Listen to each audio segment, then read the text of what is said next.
All right, welcome, my fellow seekers of servant leadership wisdom. Gather around the digital hearth as we delve into the treasures troves of insights within the hallowed halls of our very own servant leadership library. I'm your guide through this, learning process, your curator of compassion, your purveyor of purpose, Nicholas Paluco. And today we have a special treat in store for you. Joining us on this enlightening expedition is none other than the maestro of management, the sage of strategy, and the one and only Ben Berman. Wow. As an EOS facilitator and seasoned entrepreneur, Ben doesn't just walk the walk of servant leadership, he dances it with finesse and flair. Get ready to be inspired, informed, and ignited as we unlock the secrets to success with Ben in our cozy corner of the podcast universe. So, my fellow knowledge seekers, grab your headphones and prepare to embark on an odyssey of organizational enlightenment with Ben Berman and the Servant Leadership Library. Ben, welcome to Servant Leadership Library. We are so glad to have you with us today. Great you are to be the here. Man. Great to be here. You are the man. And with that many alliterations to start this conversation, I mean, we are on the right track, man. Let's rock and roll. We are definitely on the right track. So, Ben, you're going to get us started today. Tell our listeners a little bit about yourself. I see that you're an expert EOS implementer, story brand consultant, and the visionary of What If. What does that all mean? Can you tell us a little bit more? Absolutely. So, for a little bit of background, I've been a lifelong entrepreneur. I've been trying to start harebrained schemes out of my basement since I was a kid. And eventually some of them actually worked. So I was able to work my way up through a number of really exciting and successful ventures. One of which was a rocket ship where we were adding people by quite literally the busload. We had the back end. Really? It was commission only sales. We had to get our arms around all this craziness and growth. And that was awesome. Rocket ship, hold on with both hands. And that was the fun part. And then because apparently I'm a masochist, I got brought in right after that to turn a business around that I didn't know was a turnaround. But I knew, wow. Yeah, I knew it was a turnaround when on my third day of work, one of my, I was running it, and this was in my early 20s, a guy who was twice my age tried to punch out another sales guy over a dispute. Wow. Yeah, it was intense. So a little bit of a different feel. It's like WWE at the office. Oh yeah, WWE, people's elbow, right? That's a throwback to the Rock's old move. That's when I was watching back in the day. But yeah, it was all the worldwide and none of the entertainment of worldwide, right? So it was nuts. But all in all, I just kind of, and I think I'll get to this. I started out as a terrible leader. Oh, I thought I was one, but I really didn't know what I was doing. And I think I know I made a ton of mistakes along the way, so much so that I can share some of them with you here today. But one of the things that helped me unlock my ability was this thing called EOS, the Entrepreneurial Operating System. And essentially, we call it business hygiene. If you run a business, I don't care what you call it, and you want to be successful, you're doing these things, right? You're getting some kind of vision for the future, where you're going and how you're going to get there. You're getting some semblance of an strategy execution against that vision. We happen to call that traction. And then finally, obviously, when you hold people accountable to an ambitious goal, there could be friction when there's human beings. Even as I've seen with AI, there's friction. And we help smooth out that friction as well. So together, that complete suite of tools and disciplines, both for the person and for the business as a whole, helped me really unlock my potential many times over. And I've been privileged and blessed to be able to do that many times over for my clients, one of which I'm talking to right now, believe it or not. That is right. The infamous Ben, expert EOS implementer, has brought our business one-to-one together in so many amazing ways. So you all have to listen, because this man has a lot to say. And I still have to go back to kind of that WWE event. It's sticking in my head. Like you said that you were kind of struggling as a leader. What for those that maybe were in your position that are there now, like what were some things that you meant that you were struggling with that EOS kind of straightened out for you? Well, I think that when in the absence of structure, issues abound. So anything that was an issue with me when I started was only amplified by the lack of structure. Ah, So okay. I was worried that I was too young to manage people above. I wasn't Okay. too young. I just wasn't using the right tools. I wasn't using Hmm. the right practices.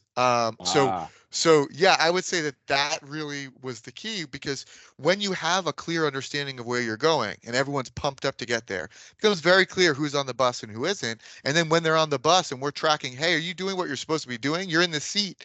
Here are your clear expectations, quantitatively, qualitatively. And yep. people make this seem like it's so hard. Yeah. Well, I would let me cancel that. People make it seem like it's so simple. It can be simple, but Right. it's incredibly difficult. It's exceedingly difficult even when you have all the tools. So I would say without them, you're really kind of, my coach used to say, shadow boxing in the dark.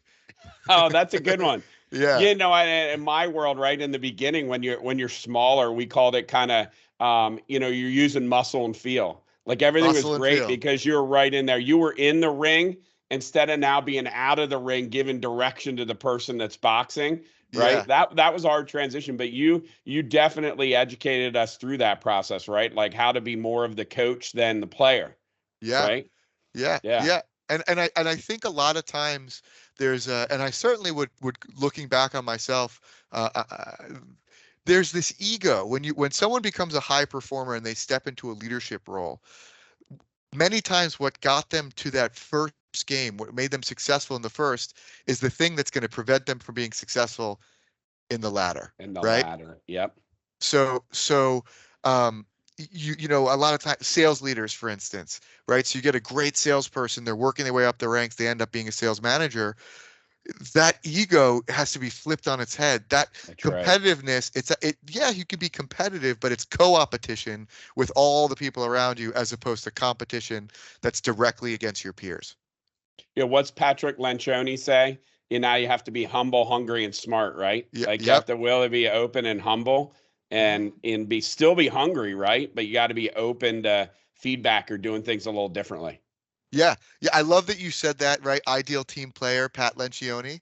And for those who don't have core values, you can borrow those for now, because if you find someone hungry, humble, and smart, and you yourself are hungry, humble, and smart, or even just two of those things, at least humility being there, then you'll go a long way. But I think that there's also a lesson there on the humility side, where there's the other issue, and I'm just going to basically exercise all my sins here, all my demons, because I think it's helpful to admit It where you is were wrong, helpful, right? right? And I, for the longest time, I thought I had to know the answers. There was this Ah, that's a good one. strategic hubris. I was the leader. I had this Mhm. picture of what I thought a leader was, and in fact, it's actually the opposite. That is not a leverageable game. But if you're able to lower your status and unlock the best from others, and that be your focus, now you can have 10x, 100x your time.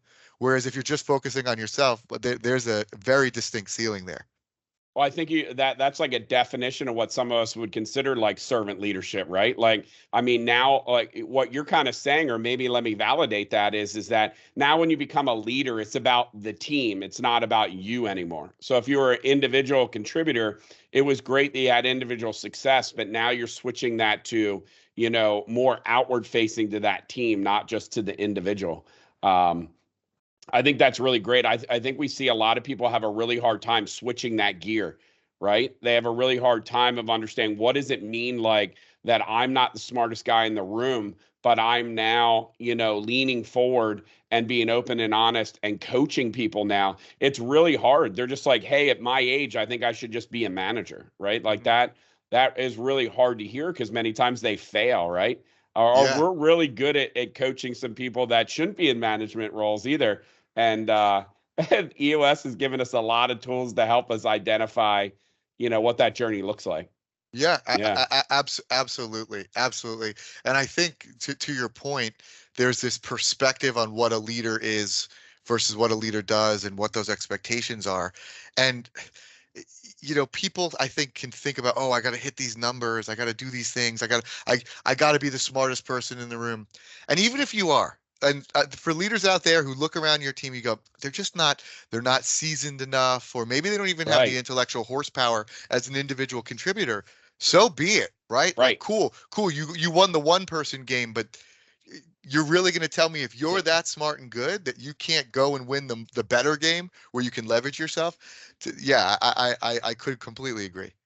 So tell me a little bit about. I'm really still curious about your growth, right? Because a lot of that has happened.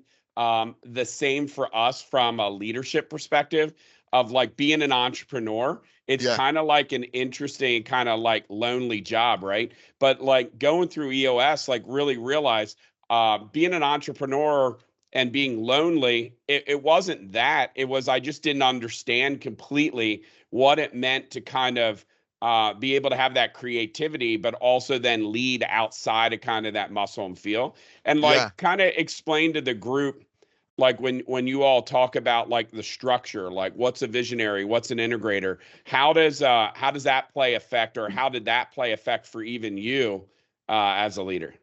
Yeah. So I want to. I first want to just put a pin in the phrasing you had, because I love the phrasing, which is your curiosity. And if we were to look in the servant leader's handbook, I would think on first page is curiosity, right? Be genuinely curious. That's a good It's one. hard. I've seen it many times. It's hard. So I'd love to come back to that. But as far as leadership and visionary integrator and all these terms, I said before, I don't care what it's called, but there are going to be these distinct roles on a team that people naturally gravitate towards, one of which being visionary and another being integrator. Now, I have the distinct fortune, or I should actually add for most around me at the time, misfortune of having sat in both seats, meaning when I say visionary, I'm talking about someone who's really great at problem solving and oftentimes ADD and excitable and shows up to the call and says, "Hey, what are we doing?" You know, but they're the type of people who can bring a business forward, who can really own the future and drive and inspire others to do certain things. Whereas an integrator is going to be more in the nitty gritty, the execution, the operation, the steady cadence. So I would say I had a lot of shame. And shame can kill you as a leader and as a person. A lot of shame around the fact that I wasn't a better integrator. Oh, I'm unsteady. I'm not able to stay in the weeds. When in fact, as soon as I dropped that strategic hubris and instead opted for humility, I was like, how great is this? I can actually be in a seat where I'm most effective, and I can give someone who's even better than that seat than I was trying to fake my way through, let them be successful. And now we've gotten two people in seats that they're supposed to actually be. And then unlocking leadership respectively. So I think people think that a leader has to be banging on the table or has to be involved in all the details or all those things. Leadership it takes many different forms and many different structures for that matter. What I think is important is having, we call it a leadership team, where you can look around the table and have people who are thinking, what is for the greatest good of the organization, inclusive of taking me out of whatever I'm doing right now. Because even though I'm muscling through touch and feel, like you said, if I'm not the best one to do it, get me the heck out of it. Otherwise, I am actually doing a disservice, not just to my team, but to myself and my company. That's a really valid point. A lesson learned that that I captured in my career was that that's a really valid point, right? As you're growing as a leader, it was really amazing to see like you feel that you had to do both. You used the word, I think, you do both. And what I found that I thought was really exciting is where somebody said on my team a long time ago, "Hey, you're not crazy," and I'm like, "Whoa, like crazy is kind of a strong word. I'm pretty excitable," but in reality, there was a reason that separation of what does a visionary do, what does an integrator do, and it was really that's when it really unlocked the success of realizing that there are defined seats and that we can both be successful and they can run in harmony. But it's almost like an amazing dance routine, right? Like if you have the right piece to that, it really does become quite successful and you're able to lead together. And I think you mentioned earlier too, you started with kind of like the mission, right? Yeah. And like that seems to fall apart when you're kind of starting and you're the energy and you're selling the mission and vision like every minute. And then you're like, oh man, there's too many people to sell the vision and mission to. I think it's pretty amazing on how a system like EOS allows the visionary and integrator to effectively coach and train their team on what that mission and vision is. And I think that re-energizes kind of the engine of the organization, or at least in our experience, it did. Yeah. You know, I'm sorry, go ahead, Ben. No, I think you're really onto something there as far as selling the vision and the energy it requires. I think what's nice about what we do in EOS and frankly what I would encourage you out there to do is sometimes integrators hear that and go, oh, like visionary just gets to sit under a tree and, basically hang out and come up with big ideas and drop in crap and then everyone else has to deal with it. It's not quite that way. The idea about the pairing between a visionary and an integrator or an operator, you can call it a CEO, doesn't matter what you're calling those terms, is you're unlocking the best from one another. And it's a perfect puzzle piece match. So yes, absolutely, it is a dance, and that particular dance style is actually, it's incumbent on whoever the founding leader is, oftentimes visionary, to find the person who's dancing the style they're with. If you're dancing polka and someone else is dancing hip hop, you can dance together, but it's not going to be pretty. I can't dance, so that would be a problem. But well, you seem to do it well in the metaphorical sense, pretty well. So. Thank you. Yeah. Well, so you mentioned kind of EOS and getting your journey started there. So like, how has like your leadership or servant leadership played a role in now facilitating EOS sessions? Oh, that's interesting. Yeah, I love that question. And in order to answer it, I want to give it a minute just to think. Okay. I think that I have found great joy in EOS facilitation. And by EOS facilitation, I mean coming in and working with clients and even coaching other EOS implementers, right? So I've been blessed to be, you said expert, that's just a designation for a certain amount, but all in, I've worked with 100+ companies, 750+ sessions. I've been around the block a couple times, and my greatest joy, I think, is an analog to what a great servant leaders within an organization's greatest joy is, which is, sure, there is a lucrative nature to it, and I've been blessed in many ways throughout my business career, but it's the joy I get in seeing a team unlocked. Right. If you think you want to be a leader, you don't just get to wear the crown, so to speak.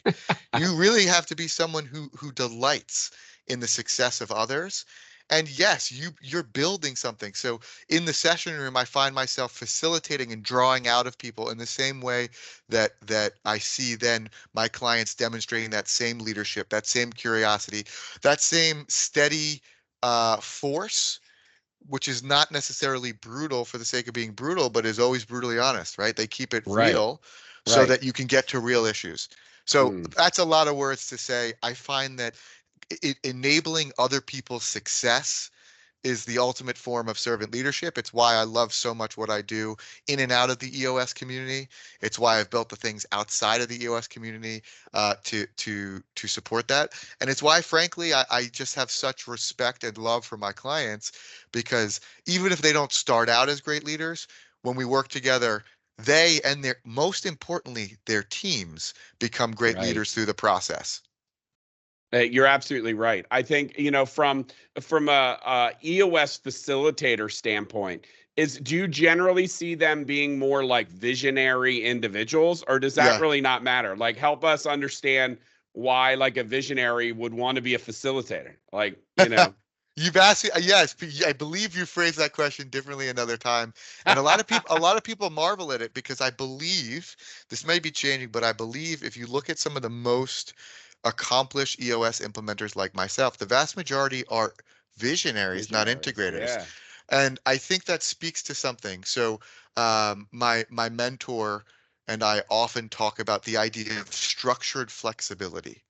And I think that's a level of leadership as well, where leaders who are given, like EOS, a set of tools within which they can play in that sandbox and innovate and make it their own, tend to outperform those who have to just follow the book. Right. However, if they're not given that structure, and structure can mean many things, that energy goes in a lot of different directions. So I would Mm. actually tell you, in reflecting on some of the people I've worked with and a lot of our community, there are quite a few integrator EOS implementers who are fantastic.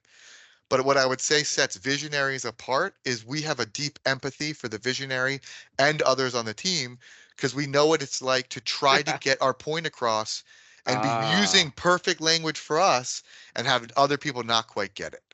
That is well said. Well said. Now we've been talking about EOS this entire time, but we Yeah, were remiss to those that don't even know what EOS is. So let's rewind for a second. sure. Give us a brief overview of like what EOS, what it is, who aligns to it, maybe some principles or reasons on why you would want to utilize EOS. Quick start visionaries here. We got started right away. Yeah. And those that maybe don't even know what it is probably would want to know how it could help them. Absolutely. And I'll just say again, I don't care what you call it. I don't care whether you call it the EOS tools, or Traction being the namesake book. These same concepts are true across every successful business. And those concepts are basically the following: get everyone on the same page, rowing the same direction. We call that vision. Getting the right people on the bus, so structuring the right, we call it an accountability chart, but basically who's accountable for what so that it flows, Okay. right? Okay. That's on the people side. We say making sure you have data that so you can cut through the noise, because a lot of Mm, times there's a lot of BS and noise in the business, especially as a leader when a lot of things are going on. We make sure people are solving issues at the root cause instead of just swatting at the mosquito. We go after the nest. We make sure it's that's a good one. scalable through process. Thank you. And then finally, like I said, the namesake is Traction, where we take it down to the ground and say, how do we create discipline, communication, and accountability, which so many leaders crave, but a Right. lot of times it just exhausts them to have to go Right. through. So the framework enables you to take care of that stuff that you don't have to make up. Your job, Nick, in your business is not to make up the best business tool process in the world. Right. It's to run your business, right? It's That's to be right. the best damn business in your category. And I think a lot of times leaders are doing themselves a disservice by not only being the great at their business, and that's already a battlefield in of its own, but they're fighting a two-front war where, uh, on the other front, they're trying to muscle their way through these best practices, where just get these best practices. That's Get right. Michael Get in Jordan had a alignment. coach. Yeah, Michael Jordan had Yeah. multiple coaches, best in the world. So if he had coaches, why wouldn't you? It's well said. I think for a lot of us that are creative entrepreneurs, we crave a system, although we might not like all the details. But it's more of like getting everybody aligned on the same thing, right? Creates that traction. That's amazing. That's amazing. So you mentioned kind of many of the sessions that you facilitated. Sure. So why don't you kind of give us an understanding of some common challenges maybe you observe in leadership teams? Oh man. We're gonna need another couple hours. So really I'd say they fall into a few key categories. I think a lot of times that people don't have the right people in the right seats, or when they do, Okay. they're nervous about them leaving, or even when they're not nervous about them leaving, they can't quite get, they know there's more. There's Uh, more left on, right? There's more meat on that bone you want to be able to pull out of that person, but you just can't figure out how.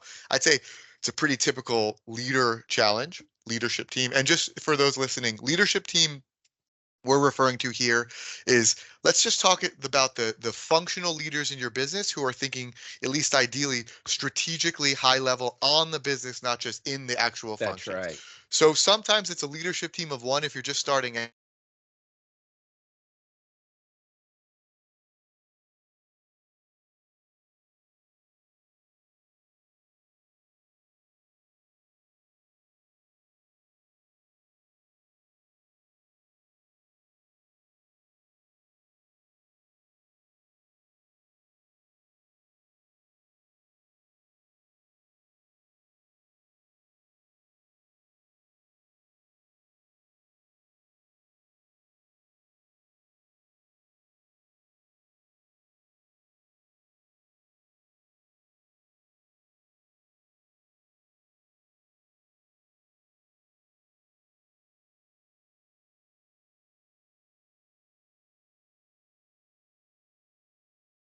All right. So leadership.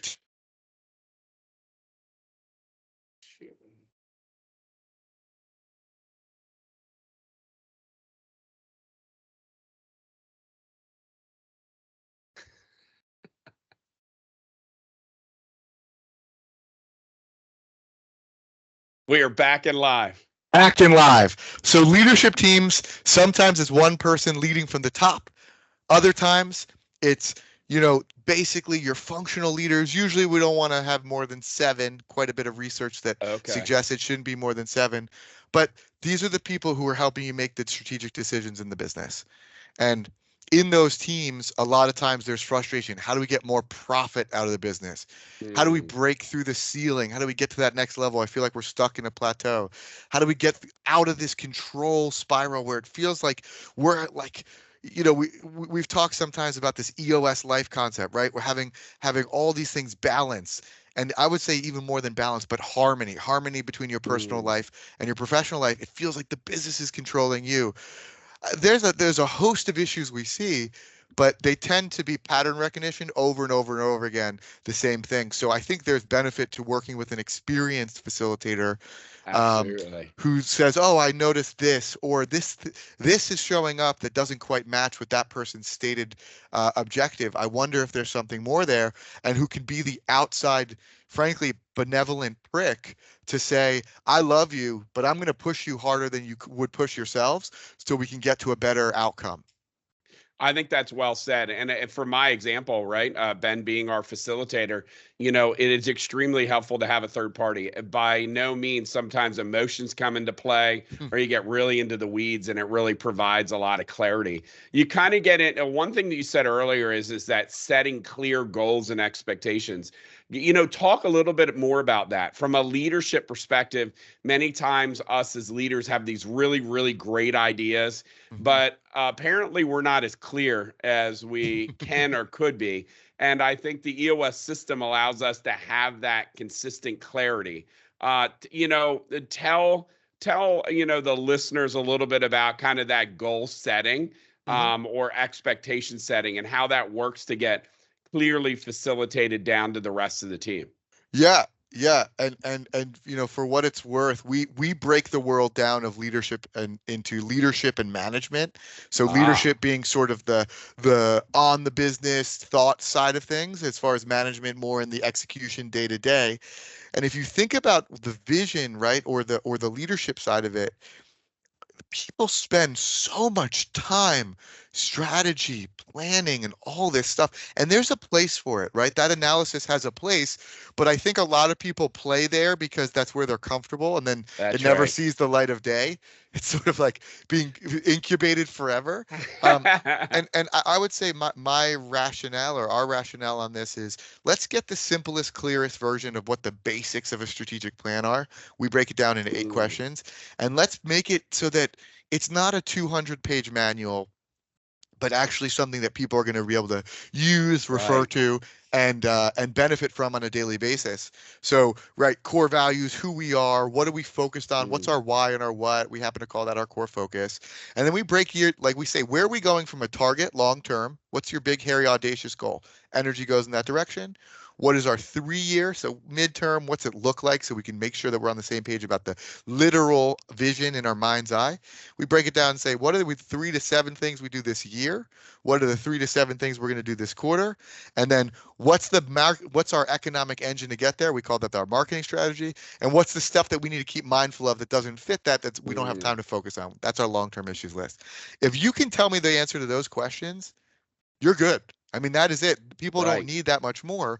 I think a lot of times people obsess about the plan without actually obsessing about the leadership. And the leadership is taking that plan and going to every person or everyone on the level below you and saying, your department is accountable for this part of the plan. Do you understand? Do you have any questions? Do you have any feedback? And then letting them do that over, right? Great leaders create great leaders. So if you can just spend all your time, Nick, if we could free you up to spend your entire day talking to one-to-one team members and saying, here's how you fit in the greater whole, and here's why it matters what you do, how you answer the phone, how you service, the company is going to skyrocket. Huge. That's what it's all about. Yeah, you're absolutely right. I think that's really key. I think one thing that you said there, the core values, right? Mm-hmm. Many people talk about this core values that you mentioned, core values to people, and they're just like, well, it is, we have core values. Well, that's great. I think one of the game changers for us, for anybody that wants to listen, Yeah, is that when we sat back and had an aha moment of like, when do we get frustrated? When do we get upset? When do we look at an employee and say, why did they not fit? And in reality, out of our own ignorance, it was defined core values that we didn't have written down. And that's the right. day that that became an aha moment of like, hey, I think what is at risk is our core value, we realized. And why we were upset and frustrated was an actual core value that we didn't have defined. I think it's really great because then that centered us on how did we get a cohesive team? We got a cohesive team around those core values. Obviously, they need to know what to do. Did they get it and want it and have the capacity to do it? But when that core value was in alignment, you could successfully process many, many things because you were on the same page. Yeah, yeah, and Nick, I'm smiling over here because I'm thinking, and I feel badly for you, genuinely, how many times you tried to express that concept over the Yes. quarter before we did it, and Yeah. and it's just I keep saying, business is hard enough. Keep it simple. Right. Use the stuff that works and build from there. And what's nice about each of these things, and what I believe about business in general is if we can just keep it simple and clear, then you actually have a fighting chance of getting people to remember it. In between the text they got from their spouse, the That's things they're right. doing for your work, all that other stuff that's bouncing around their brains, we have a place to hook it onto. Otherwise, it just sort of floats away to the abyss. That's right. Yeah, I agree wholeheartedly, right? Like I think everything that you're saying is some level of alignment in some way Yep. or seeing misunderstood and now you're trying to get in alignment with others in there too. So give us we all want to hear since you're kind of have had so many sessions. Give us like a short success story. Oh Like my like gosh. just I'm sure you have a ton but like give us one that we can grab onto that we really can connect to. Yeah. There are quite a few. I mean, I'd say that about, I think we're close to I think we're in the double digits now for successful exits, meaningful, Okay. massive enterprise value created, and very, very Okay. rich and happy founders, or not even founders, but operators who benefited from growing their business. But to me, I look at the stories of all those stories exist, but I look at it as more of a avoided disaster, Mm. and I've had quite a few teams, and this is going back almost to ancient history, it feels like now, but quite a few teams and leaders call me up unprompted and say, if we hadn't worked with you, if we hadn't done this stuff, we Mm. wouldn't have made it through COVID. We wouldn't have been able to Mm. hire this amazing leadership team. We wouldn't, I mean, I'm talking about, there's one team I look back on, and they quite literally, when we asked them for direct feedback on one another, they almost revolted. I mean, they literally Really? stopped the session. We're like, we don't feel comfortable giving feedback, et cetera, et cetera. Oh, And geez. it was not a function of anything but people on that team knew that they were in the wrong place and they were trying to hide. And once we got clear on that, the people who did fit stayed and were thrilled because now all the schlep rocks were off the platform, Mm. and they were replaced with strong leaders. And you just saw the entire. I mean, I'm talking about Just sure. relief. Yeah, I want, we're going to make money. We're going to create value. We're going to do all those things. That's not a problem. We're going to make your life easier. But I think for me, one of the greatest joys is looking at the quality of life and the freedom for all of these leaders on this leadership team, where you have the growth, you have the successful business, and you have a better quality of life. It's that That's piece right. too. You don't, sure, we could create tons of value, but we would a lot of people are going to have you sacrifice the quality of your life. I'm Right. looking to invite all of you to say, we actually believe in a way that you actually can improve both your life and how your life is going outside of work, which in turn contributes to your work and vice versa. That's right. That's well said. Is there any misconceptions? So, like, people are used to like consultants, right? And they're like, "Oh, I've been so burnt by so many consultants. This is a new fad." how does really EOS really help me? How do they really lead? And I think a minute ago you just said it, and I want you to expand on it. You said, "Hey, listen, the teacher teaches, the next teacher, right? Like this isn't like you come in and consult and tell us all these great concepts that we never know how to implement, right? Mhm. Like you're here as more of a teacher. Could you maybe expand on maybe some of the misconceptions of considering this uh, not a Consulting. consulting engagement? Yeah, yeah, totally. Although I've seen a lot of things, I wouldn't want anyone to come and only expect that I'm going to tell them the answer. If so, you're not the right client for me.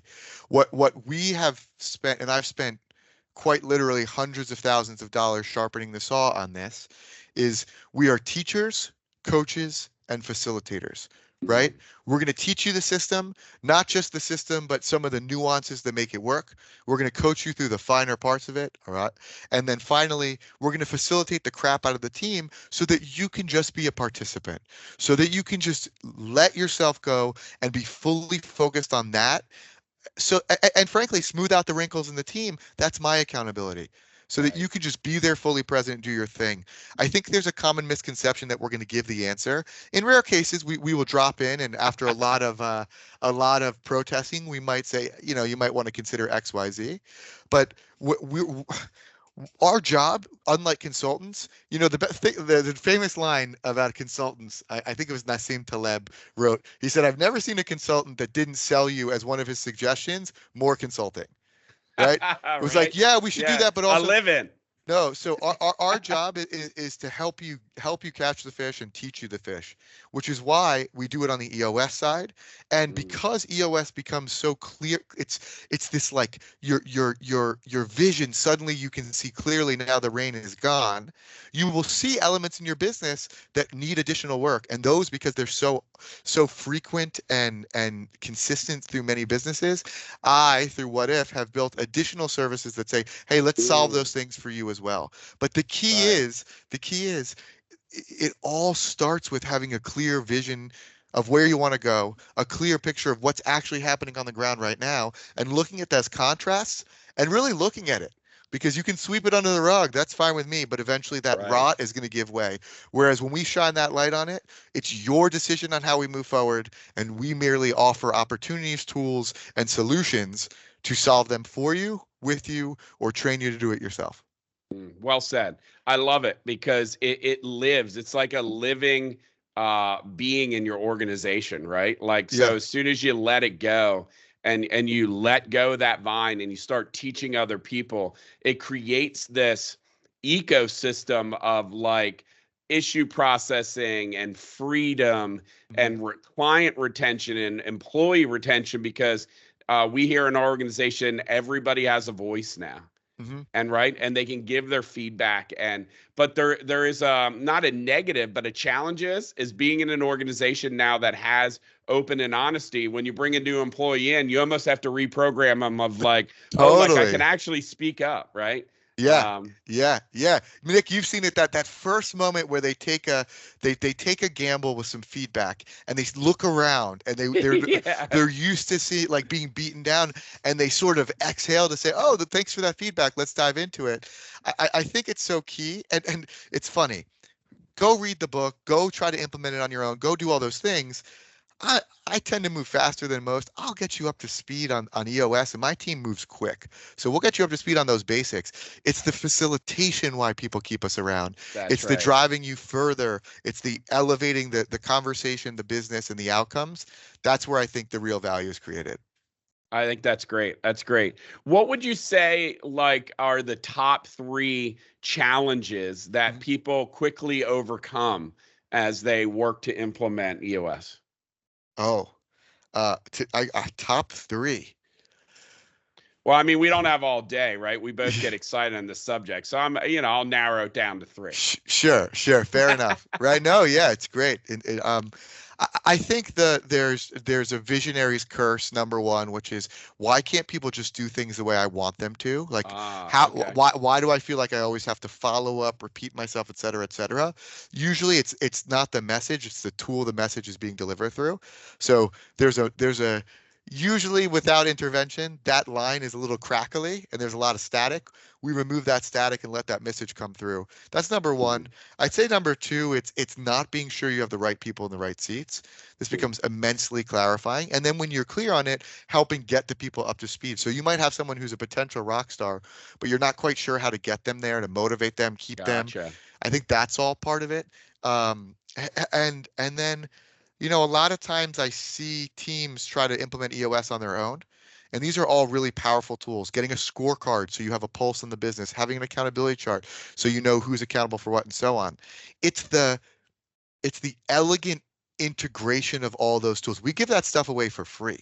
It's the usage of them in concert with one another. Anyone can go make sound. We help you make music.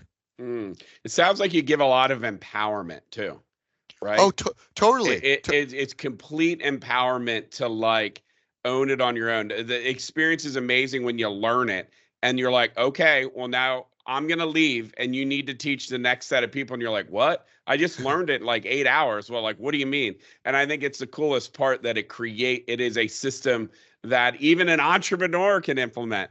Right. Yeah, it's designed. One more misconception or challenge I think that people have. They say, you know, a lot of times they'll say, you said top three, but visionary style, I'm going to go 4 and 5. They say it's too hard or it's too expensive or it takes too long. That's maybe right. 6, right? So as far as too hard, it should, if you're doing it the right way.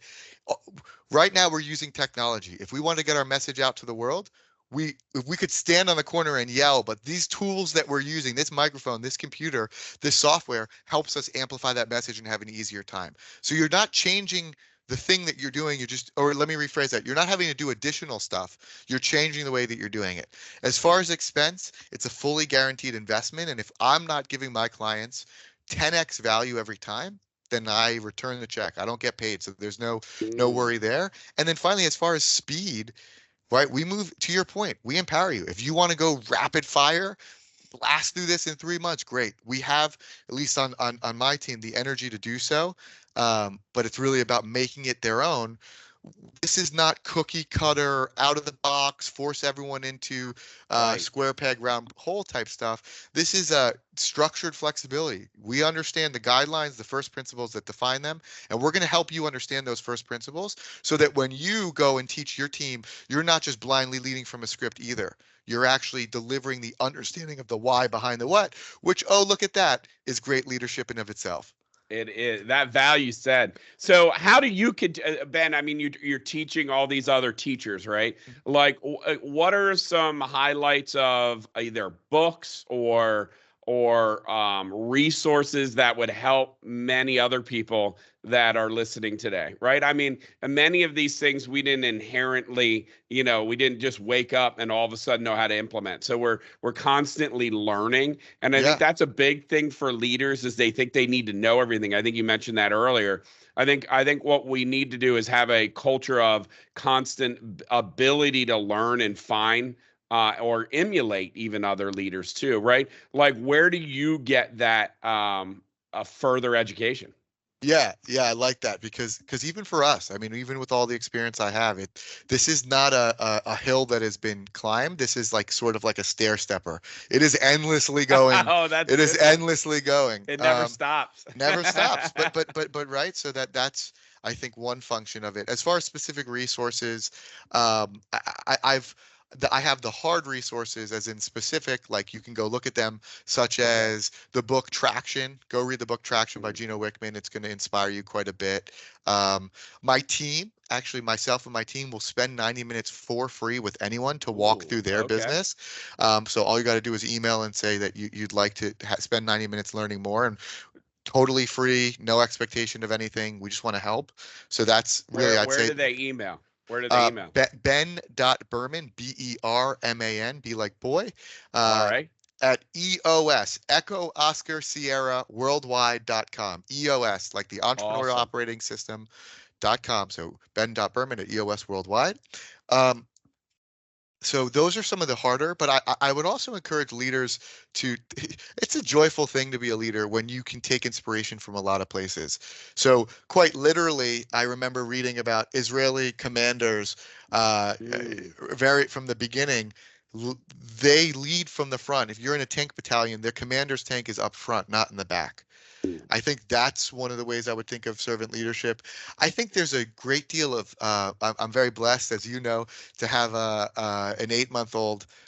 There's a great deal of servant leadership with kids, Right. right? I mean, Absolutely. so I think finding it's the obvious specific resources, but also looking to a whole different litany of places in faith, as we've discussed, in family, Absolutely. in friends to be a servant leader. I think how you do one thing is how you do all things. So the joy of leadership, I don't say it's a burden necessarily, but the joy of learning and being a leader uh, is something that a great leader experiences in all areas of their life, even when they're not quote unquote being identified as the leader. Right. Because having had a daughter, I'm the third most important person in my immediate household now, and I'm perfectly okay with that. Well, you make a valid point though too. There's so many people that are like, "Well, I'm not a leader in the sense of the actual leading and managing people, right?" Yeah, And I'm yeah. like, "But you're still a leader in the area that you're in." And I don't think many people always grasp that, right? Like you're leading every day regardless of what seat you sit in, right? Yeah, yeah. It's about leadership behaviors, not gaining followers. That is right. That is right. And I think the ones that are the best are the ones in the shadow, right? Because they know what it means to be a leader, right? That they're not always just the center of the action. Yeah. Absolutely, And you absolutely. said that, right? They're out and about, that people are following them. So that's awesome. Yep, yep, absolutely. So even if you are not someone currently sitting in a quote unquote leadership position, all the better to start demonstrating the behaviors today in your personal life and otherwise. I could 100% guarantee you're going to get good results. So why not just adopt them in the meantime? And the world will take notice. The world has a pretty efficient system for taking notice of these Take types of it thing. things.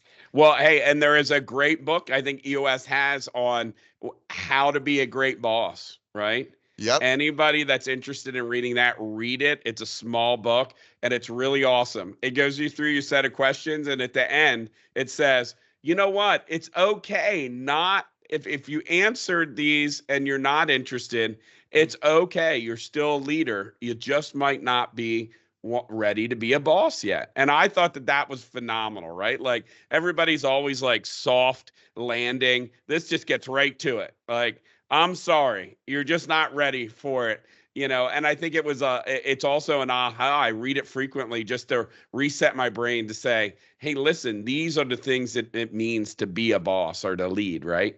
Yes, yes, and you're reminding me actually. So I have the great privilege as an expert implementer in Philly, in Florida, in both coasts of Florida, in New York, and in DC. I will be leading great boss workshops where they take you Oh, really? super deep dive on every single thing we're talking about here and way more. So look out on the social sphere to see that come to market, but you'll be seeing, look for Ben Berman. I think in fact, I know we're bringing a whole team together to make it really special. And it's an opportunity for those who either are aspiring to be bosses, certainly are leaders or wanting to be leaders, and Right. anywhere in between to really get the full scope of these skills and get them so that you can keep them forever. That's amazing. Ben, as we start to wrap it up, what are your last words of wisdom for everybody listening today? If you want to go fast, this is words that were told to me when I was young. I screwed it up 50 times, and only on the 51st was I able to learn this, which is if you want to go fast, go alone. If you want to go Mm, far, go together, right? So mm. it's different going fast, and you can go fast together, but make sure that you get that second part. Otherwise, you're going to leave everyone in the dust. Actually, I'm going to leave with a different quote, if I may, because that one's, I think, well known. It's probably my favorite quote. Anyone who's heard me speak before has probably heard me reference it. But Epictetus, if a lot of great servant leaders are to Marcus Aurelius and the Stoics, and Okay. Epictetus, one of those Stoics, says, "How long will you wait until you demand the best for yourself?" It's in my desk right here. I just find myself wondering that so many times. So if you were wondering, should I take that action? Should I make that call? Should I take that meeting? Should I read that book? Let this be an invitation to you to demand the best for yourself starting now, because it doesn't matter what happened in the past. The opportunity right now is to actually change it. That's amazing, Ben. We appreciate you very much. And that wraps, dear listeners, our time here in Servant Leadership Library has come to an end. But fear not, for the wisdom shared by our esteemed guest, Ben Berman, will linger in our hearts and minds. As we bid allude to this chapter of our podcast journey, let's remember to carry the torch of servant leadership high and proud. And who better to lighten the way than a EOS expert extraordinaire, Ben Berman. With his insights, humor, and a dash of cheekiness, Ben has truly shown us that leadership isn't just about being at the top. It's about lifting others up along the way. So until next time, my fellow seekers of servant leadership, keep reading, keep leading, keep serving. This is Nick Paluco signing off from the Servant Leadership Library. Stay inspired, stay empowered, and above all, stay cheeky.